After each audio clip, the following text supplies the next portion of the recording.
Happy New Year, Purple family. Welcome to Shades of Purple.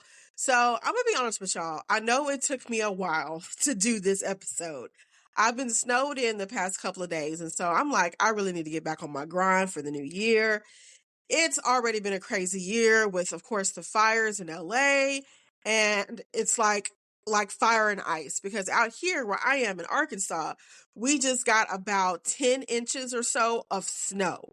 So it's just been crazy, y'all. Already the new year, it's just already I can already tell, and I said this on my Facebook page, that 2025 is going to be a completely different animal for me than 2024 was. 2024 was a pretty good year.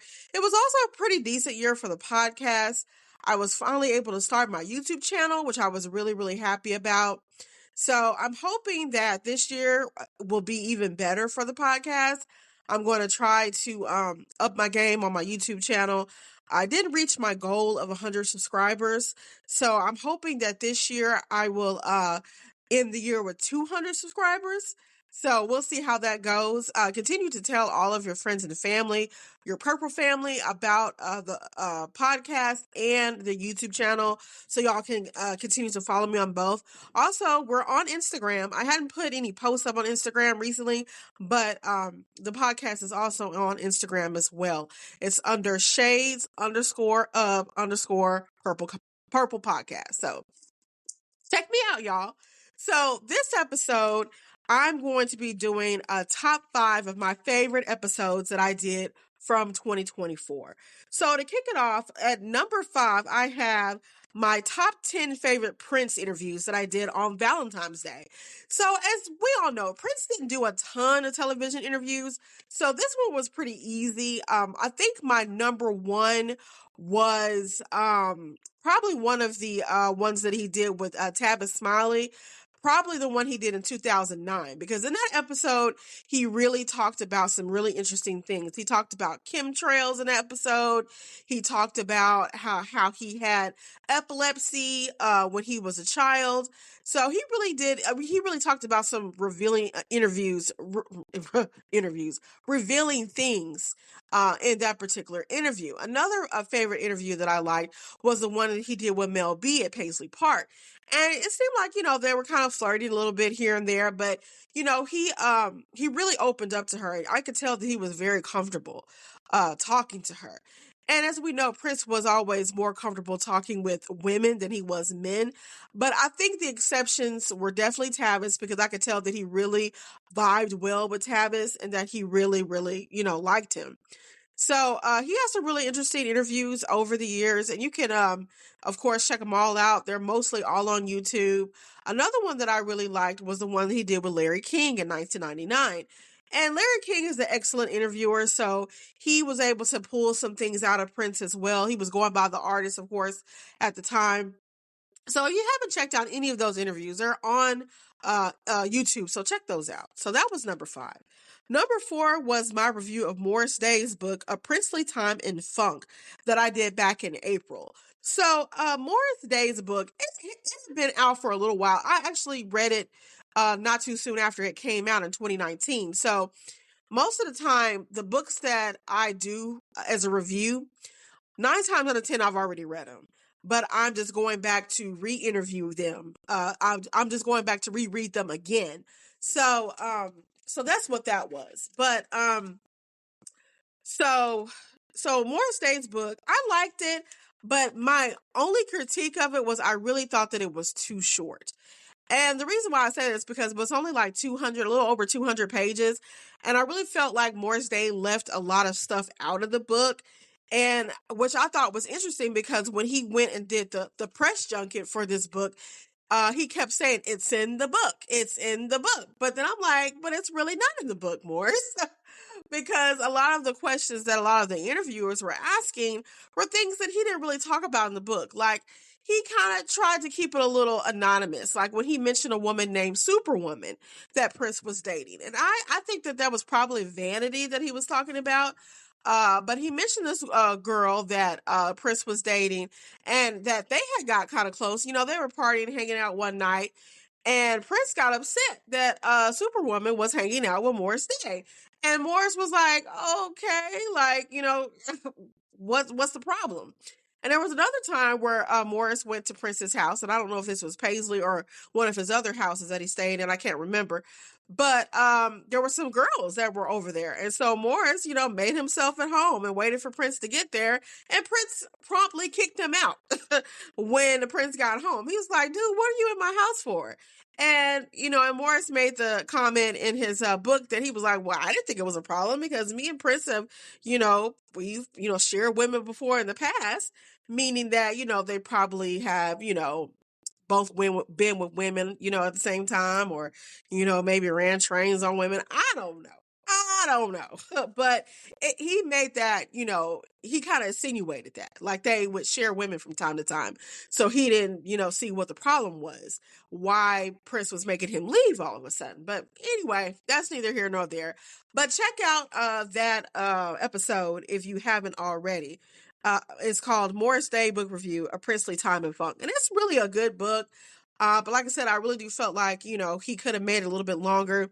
Of course, he talked about his early life, which his early life with his mama, when they moved out to California, was a hot mess. Well, no, when they moved from, because he was born in Springfield, I think, Missouri, and then they ended up moving to Minnesota, and that was just supposed to be a stopover until they got to California, and they eventually did get to California, but Minneapolis was just supposed to be a place that they were staying just temporarily, but it turned out to be more permanent. But his mama had a lot of stuff going on, and his mother was actually a manager of the group Champagne, or before that it was called Grand Central, which was the band that Prince and Morris Day was in back when they were in high school, and Andre Simone and Andre Simone's sister and a few others, some neighborhood kids that they knew and went to school with. So yeah, she was their manager. She was Grand Central's manager for a little while, and then she was trying to get them some deals and all that, of course kind of fell through. And so Morris Day kind of talks about that. So yeah, like I said, just check out the book. It's a really good book, and let me know what you guys think. So that's number 4.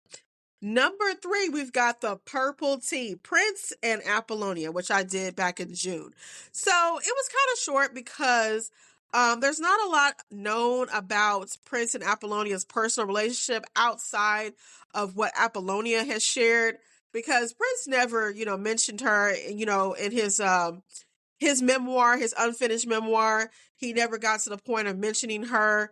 But I would be curious, had he lived and finished the memoir, what he would have said about her, because it didn't seem like they didn't seem to have a whole lot of chemistry to me, in the movie Purple Rain, or in, just outside when they were like, when Apollonia 6, when they toured, with during the Purple Rain tour, which they were not the openers. Sheila E. and her band were the openers, but Apollonia 6 was there.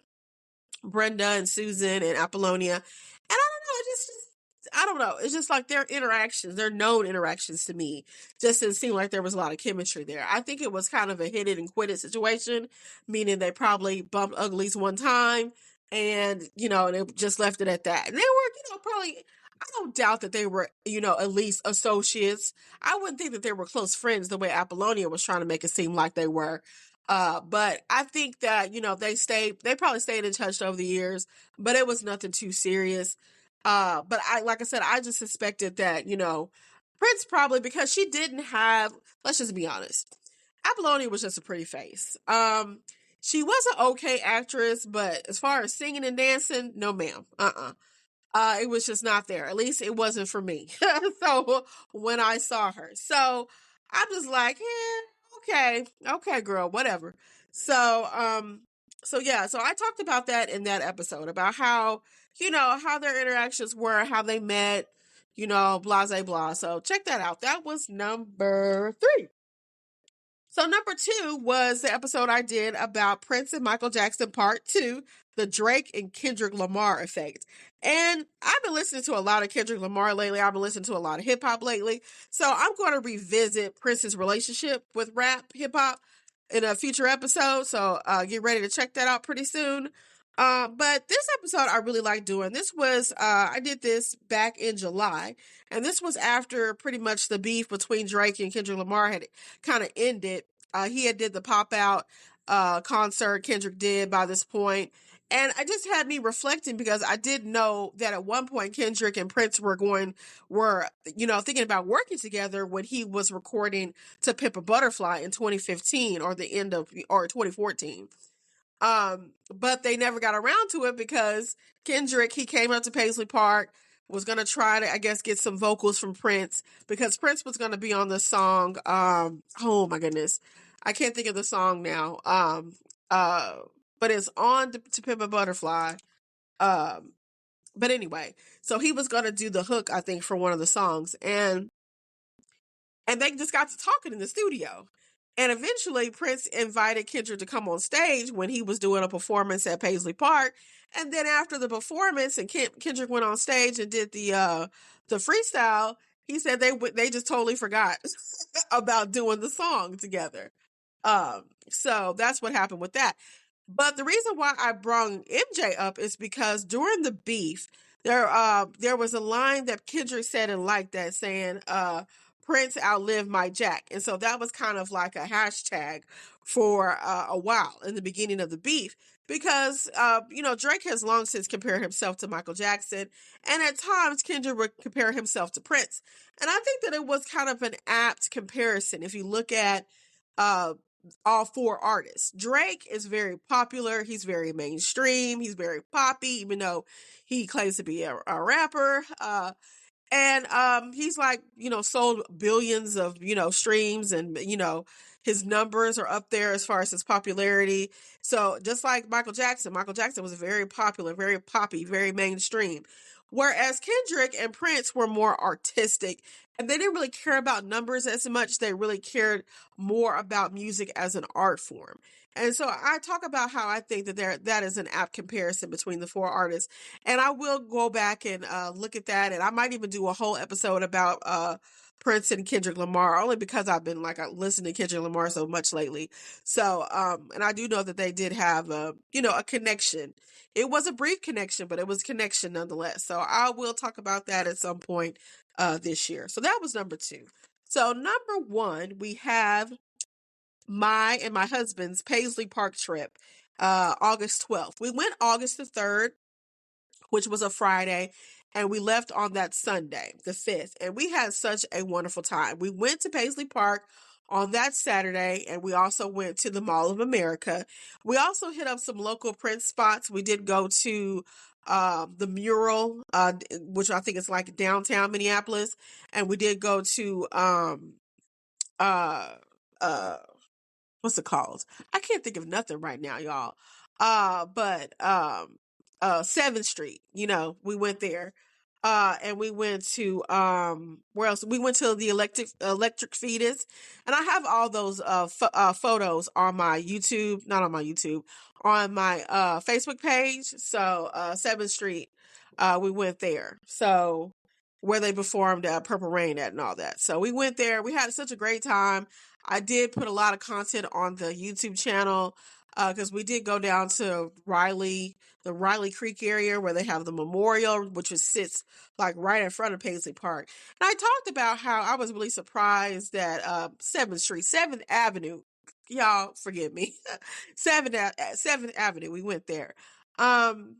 And we took a picture by Prince's star, his gold leaf star, and then we took pictures by like the Revolution star and some other stars. But going to Riley Creek, I did a couple of videos down there, just kind of in the tunnel area, kind of in the little creek area down there, which still has a bunch of memorial stuff for Prince. But one of the things that really surprised me about Paisley Park was just how small it was. Like, I was really expecting it to be a lot bigger than what it was. The rooms, even the studios were kind of on the small side. The only big area was the soundstage. The soundstage was pretty huge. But everything else, like even the little exhibits and stuff they had, was kind of small. And that didn't disappoint me necessarily. It was just that I was just kind of surprised by it. But I still get the ultimate experience. Me and my husband plan to go back. I would love to go to the celebration in 26, which, 26 will be Prince's 10-year and a death anniversary since he left us. So I want to try to go next year because I don't think I'll make it this year. We've got other plans for 25. So, but in 26, I would definitely love to go to the celebration or at least go back to Paisley Park at some point. So I highly, highly recommend it for any Prince fan. Yes, please, please, please, you've got to go to Paisley Park before you die. Absolutely. So that is it. Those were my top 5 episodes that I did in 2024. So I might end up doing another episode, maybe tomorrow, about Prince and his history of rap music and how he kind of influenced rap music and how rap music influenced him. So be on the lookout for that. If I don't do it tomorrow, I'll probably do it sometime next week. So thank you guys for always listening. And if you have any suggestions for episodes, I do take those as well. If you want to come on the show, hey, let me know and we can sit and talk about Prince. So just let me know. Hit me up. I'm not hard to find. So with that in mind, I'm going to end it. I'm going to sign out. So thank you guys so much for listening. Peace and be wild. And may you live to see the dawn. Bye.